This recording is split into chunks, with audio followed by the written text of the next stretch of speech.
Hello everyone, myself शोभा diet lecturer psychology Mainpuri.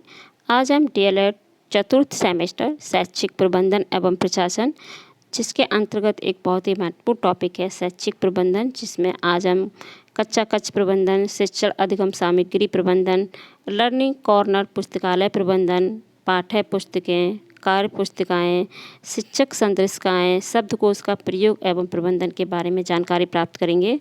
तो चलिए start करते हैं कच्चा कच्च प्रबंधन से। कच्चा कच्च प्रबंधन एक व्यापक संप्रत्यय है, जिसके अंतर्गत कच्चा से संबंधित समस्त भौतिक संसाधनों जैसे भवन, कुर्सी, मेज आदि एवं मानवीय संसाधनों जैसे शिक्षक शिक्षार्थी के प्रबंधन को सम्मिलित किया जाता है। कच्चा कच्च प्रबंधन का सामान्य अर्थ कच्चा कच्च से संबंधित उपकरणों एवं उसकी भौतिक व्यवस्था से होता है। वर्तमान समय में कच्चा कच्च प्रबंधन का संबंध कच्चा कच्च की भौतिक व्यवस्था एवं मानवीय व्यवस्था से लिया जाता है, जिसका उद्देश्य जो है वो है शिक्षण अधिगम प्रक्रिया को प्रभावी बनाना। और इसके उद्देश्य जो हैं वो इस प्रकार हैं। कच्चा कच्च प्रबंधन का प्रमुख उद्देश्य उपलब्ध भौतिक एवं मानवीय संसाधनों का प्रयोग करना, जिससे शिक्षक एवं शिक्षार्थी दोनों लाभान्वित हो सकें। कच्चा कच्च प्रबंधन का प्रमुख उद्देश्य कक्षा को संपूर्ण सुविधाओं से संपन्न बनाना, जिससे शिक्षण अधिगम प्रक्रिया को रुचिपूर्ण बनाया जा सके। शिक्षण अधिगम प्रक्रिया को सरल एवं प्रभावशाली बनाना ही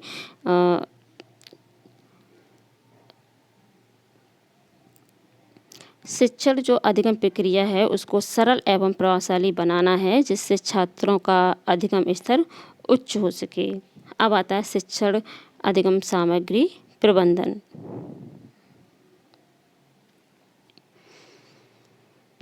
संपूर्ण शिक्षा का अंतिम उद्देश्य है छात्र विषय वस्तु को अच्छी तरह से समझकर ग्रहण कर सके, जिससे कार्य में शिक्षण अधिगम सामग्री की अत्यंत उपयोगिता होती है। प्राथमिक स्तर पर सहायक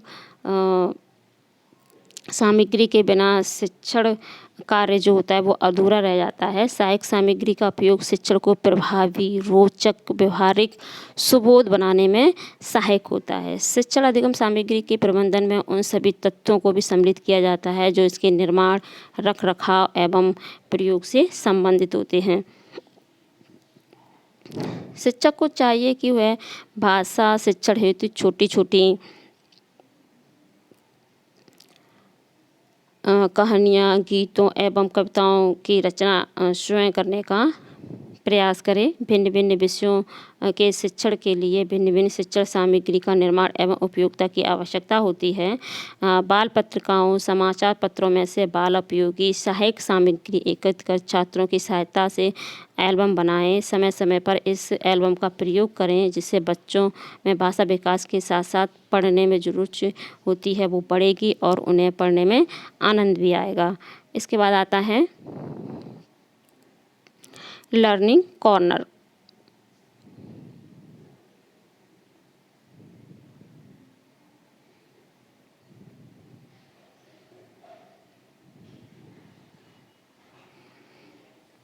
लर्निंग कॉर्नर का शाब्दिक अर्थ होता है सीखने का कोना, जिससे स्पष्ट होता है कि विद्यालय का वह स्थान विशेष जो सीखने में सहायता प्रदान करता है, लर्निंग कॉर्नर कहलाता है। यह वह स्थान है जहाँ शिक्षण अधिगम से संबंधित सामग्री सुव्यवस्थित एवं क्रमबद्ध ढंग से रखी जाती है, जिसे छात्र छूकर, देखकर एवं पढ़कर ज्ञान अर्जित करते हैं। और लर्निंग कॉर्नर ज्ञान में वृद्धि के लिए सहायक होता है, साथ ही साथ बच्चों में अवलोकन करने में, निरीक्षण करने में एवं निष्कर्ष निकालने के गुणों को भी विकसित करता है।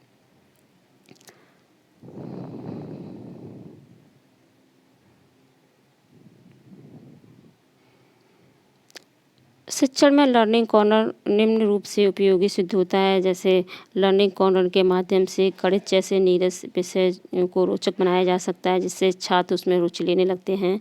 लर्निंग कॉर्नर के माध्यम से शिक्षण अधिगम सामग्री का व्यवस्थित स्वरूप प्रदर्शित होता है, जो उच्च अधिगम स्तर के लिए आवश्यक होता है। लर्निंग कॉर्नर का प्रयोग प्रत्येक विषय के कठिन उपकरणों को सरल रूप में प्रस्तुत करने के लिए किया जाता है। अब है पुस्तकालय प्रबंधन। आधुनिक समय में विद्यालय में उत्तम पुस्तकालय की व्यवस्था अनिवार्य आवश्यकता है। पुस्तकालय एक ऐसा स्थान है जो ज्ञान के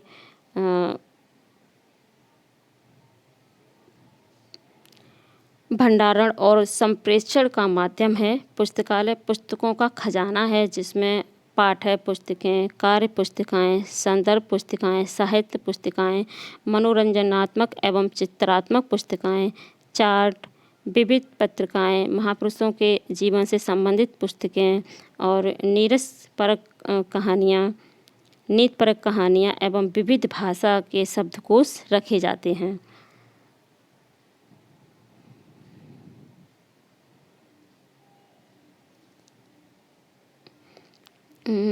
पुस्तकालय में आवश्यक फर्नीचर जैसे मेज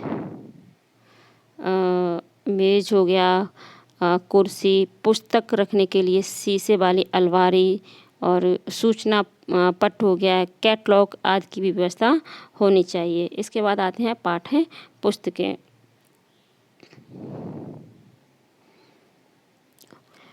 पठन पाठन की प्रक्रिया में पाठ्य पुस्तकें महत्वपूर्ण साधन होती हैं। पाठ्य पुस्तकों का विकास एक एकाकी प्रक्रिया नहीं है, बल्कि कई प्रक्रियाओं के पश्चात ये पाठ्य पुस्तकों का जो स्वरूप होता है वो निश्चित होता है। सर्वप्रथम राष्ट्र स्तर पर देश की आवश्यकताओं एवं अपेक्षाओं आदि के आधार पर राष्ट्रीय पाठ्यचर्या रूपरेखा का निर्धारण होता है। तत्पश्चात प्रत्येक प्रदेश अपने अपने राज्य की आवश्यकताओं के अनुरूप शैक्षिक लक्ष्य की प्राप्ति हेतु पाठ्यक्रम का विकास करता है।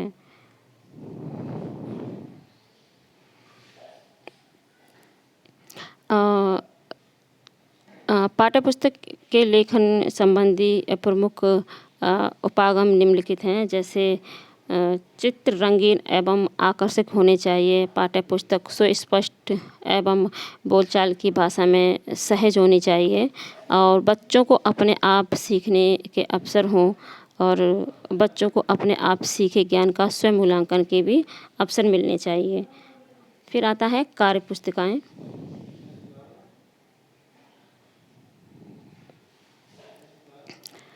आरंभिक स्तर से ही बच्चों में पढ़ने लिखने की रुचि उत्पन्न करने व स्व अधिगम एवं कल्पना शक्ति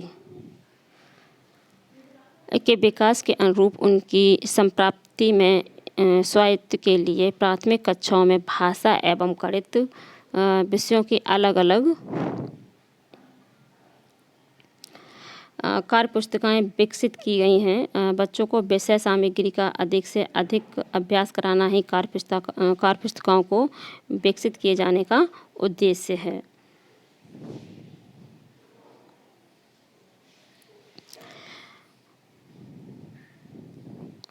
इसके बाद है शिक्षक संदेशिकाएँ। चलो इसको भी देखते हैं। पाठ्य पुस्तकों में प्रयुक्त शिक्षण विधियों को शिक्षक आसानी से कक्षा में प्रयोग कर सकें और इस दृष्टिकोण से शिक्षक संदेशिकाओं की रचना की गई है। शिक्षक संदेशिकाओं में पाठ्य पुस्तक के प्रत्येक पन्ने शामिल किया गया है, जिससे शिक्षक को पढ़ने में आसानी हो। शिक्षक संदेशिकाओं में पाठ्य पुस्तक उद्देश्य उद्देश्य पूर्व ज्ञान, उपयुक्त सामग्री, शिक्षण अधिगम सामग्री, प्रस्तुतिकरण की विधियाँ, रोचक गतिविधियों, अवलोकन, भ्रमण एवं आदि का प्रयोग विवरण सम्मिलित किया गया है। पढ़ने हेतु पढ़ने हेतु समय प्रबंधन का स्पष्ट विवरण होता है। शिक्षक संदेशिकाओं में प्रत्येक पाठ के अंत में आपके लिए बॉक्स स्पेस दिया गया है, जिससे अध्यापक स्वयं नवीन विधियाँ लिख सकते हैं। अब है शब्दकोश का प्रयोग एवं प्रबंधन। शब्दकोश एक बड़ी सूची का ऐसा ग्रंथ है जिसमें शब्दों की वर्तनी, उसकी व्युत्पत्ति, व्याकरण, अर्थ, परिभाषा और प्रयोग आदि को सन्निवेश होता है। शब्दकोश एक भाषाई भी हो सकते हैं, शब्द वो द्विभाषाई भी हो सकते हैं और बहुभाषाई भी हो सकते हैं। अधिकतर शब्दकोशों में शब्दों के उच्चारण के लिए व्यवस्था होती है। शब्दकोश का जो स्वरूप है वो बालकों के कक्षा स्तर एवं मानसिक स्तर के अनुरूप होना चाहिए, जिससे कि वह उचित प्रकार से शब्दकोश का प्रयोग करना सीख सके। शब्दकोश में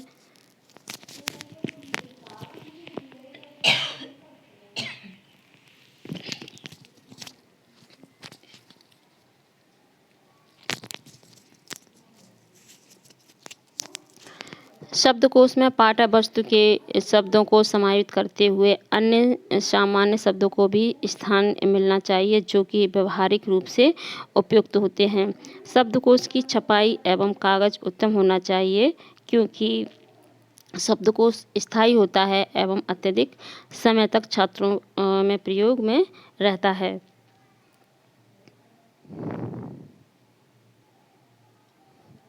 शब्दकोश में किसी भी प्रकार की त्रुटि नहीं होनी चाहिए, क्योंकि शब्दकोश का प्रमाण के रूप में स्वीकार किया जाता है। इसके लिए प्रत्येक वर्ष शब्दकोश की समीक्षा होनी चाहिए। शब्दकोश में समय समय पर संशोधन करते हुए नवीन शब्दों का समावेश करना चाहिए, जिससे व्यापकता में वृद्धि हो सके। धन्यवाद।